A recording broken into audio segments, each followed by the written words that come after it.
Hey y'all, it's LSD O'Neil with another video today. Today I wanted to talk about the monetization of Dead by Daylight and what it really is. So a lot of people are potentially talking about the fact that it seems a little problematic how the game is monetized, especially with cosmetics and all that stuff.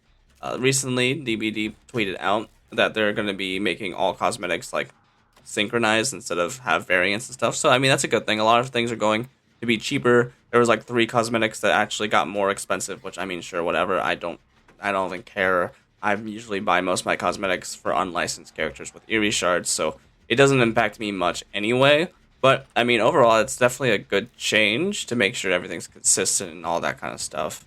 I would say in a general sense that compared to other games that I play, this game has a very good job of making sure that things don't feel like they're specifically meant to be FOMO. There are some few cases that I will start to mention that are definitely FOMO, and I'm very against these practices. And I'm really worried with the upcoming shop and bundles where this could be also a thing that they do. And let's go ahead and dive into those, I guess.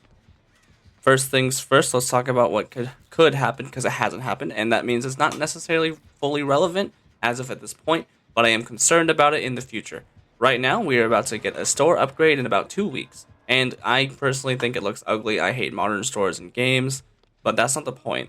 The point is that they're adding bundles. And bundles in other games, what that means is that they start throwing in items that you can only get in that bundle, that you can't get by itself, which is a huge problem. It's a very predatory FOMO action. And if they do that, that could be very, very bad for the health of the game, honestly, because that is so bad. It is one of the worst ways that you can monetize. Besides, I would say the other option that they throw on here that I'll talk about right now. So, there's this thing that started, I think, this last Christmas, that during an event, if you bought Arc cells, you would get a special item that you could only get by buying Arc cells. And that's fine, but also not. Because usually they haven't added anything that I think is too FOMO-y, like they've been like a knife. And I think the Knight helmet was the last one, if I remember correctly. And I think that one's a problem. But I just, it's such a bad practice. It just really is. You shouldn't do that. I think that it is a very bad thing. I know they want us to spend money during the event, but some people bulk buy their orc cells like 6 months in advance and they just spend slowly on things that they might want. And that kind of is a big fuck you to those specific individuals. And I know it's a small crowd, don't get me wrong. I don't think most people do this. But the people that do, that's kind of like fucked up. And then sometimes people just don't want to spend orc cells if they don't have to. But there's people who want to get everything that they can, especially if it's like an item for their main. Like, that could be really fucking fucked up. I mean, yeah, you only have to spend $5. But what if you don't got $5? In this day and age, some people just don't. And yeah, you could say like, oh, maybe they shouldn't be spending money on video game, whatever. That doesn't fucking matter. That's not the point. The point is that it's not a great practice to do, and they probably should look into doing something else for that. I don't know what, but I feel like that should be something that they do. Now, the meat and potatoes of this is the stupid event bullshit that they do, where they're like, oh, we don't like FOMO, but we're going to lock behind these cosmetics, behind these walls of events and stuff.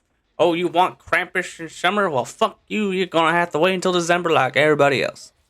Seriously, most of the people that are willing to buy those skins would buy it any fucking time of the year. You putting it behind a fucking paywall, or not even a paywall, behind a time gate is absolutely horrid. Because people are more pressured to buy it during that time now, which is super just lame. If people want the dang skin, let them give you their money. They're going to give it to you anyway. It doesn't help anybody.